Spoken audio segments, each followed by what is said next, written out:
नमस्ते नमस्ते सबैलाई। यो चित्तपुल भन्ने ठाउँ यो चाहिँ लगभग बनेपाको नजिक मजाले हाइकिङ गर्दै हिँडेको छ। टक्क भ्यूहरू हेर्न सक्नुहुन्छ है। यता टक्क यतातिर यो भ्यूहरू चाहिँ बनेपा भयो है। यता साइड चाहिँ बनेपा पछाडि ब्याकग्राउन्डमा यो साइड मेरो यता चाहिँ काठमाडौँ भक्तपुर है हेर्न सक्नुहुन्छ। साह्रै उकालो एकदम गाह्रो अगाडि गुम्बा पनि छ। यहाँ चाहिँ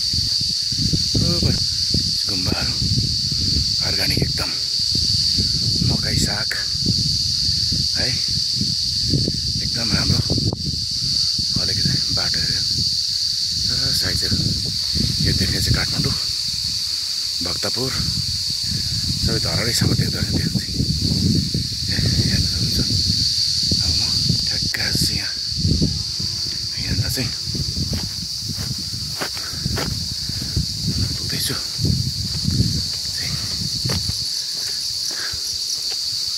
फेर धुलो धुवा बाटो छ पक्का भएर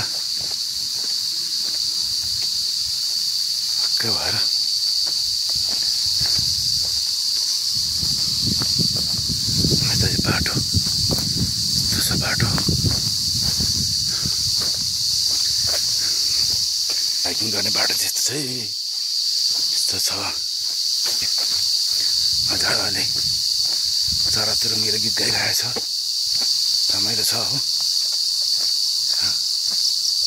आनन्द आइरहेछ हो।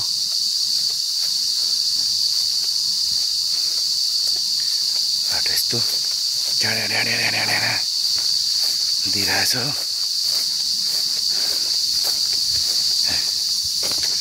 जग्गा हेर्ने सिलसिलामा चाहिँ यहाँ आइएको छ।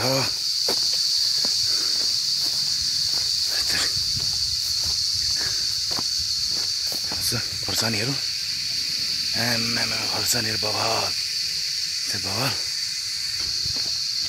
बाटो चाहिँ अलिक खराबी यसो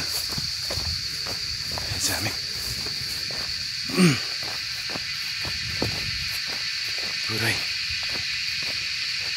फिल्डमा लागेछौँ। यो चाहिँ टोटली जग्गाहरू बिग्रिन्छ। यो जिल्ला भक्तपुर चाहिँ भक्तपुर जिल्ला पर्दो रहेछ।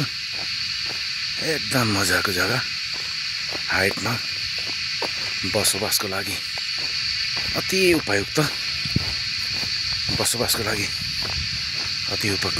जग्गा छन् र तपाईँहरूलाई पनि भेटिएन होला।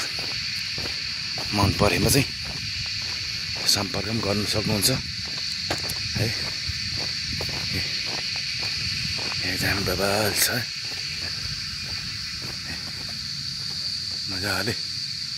काठमाडौँबाट चाहिँ लगभग चाबेलबाट मजाले आइपुगिन्छ आधी घन्टामा। 1 किलोमिटर टाढा छ हो। वरिपरि चाहिँ भ्यूहरू त्यस्तो छ हो। वरि बनेको ठ्याक्कै त्यो बाटो बिग्रेको ठाउँ छ पारिपट्टि भइहाल्यो। जग्गाको चाहिँ एकदम यो 18 रोपनीको चाहिँ 18 रोपनी हो क्षेत्रफल चाहिँ 18 रोपनी क्षेत्रफल हो। ल मन पर्यो गर्न सक्नुहुन्छ है। एकदम बवाल छ अन्त बवाल छ। काठमाडौँ भ्यू चाहिँ हेर्न सक्नुहुन्छ। काठमाडौँ भ्यू अब जस्तो छ त्यस्तै नै छु देखाएको छु। मन परेमा सम्पर्क गर्नु होला है। धन्यवाद।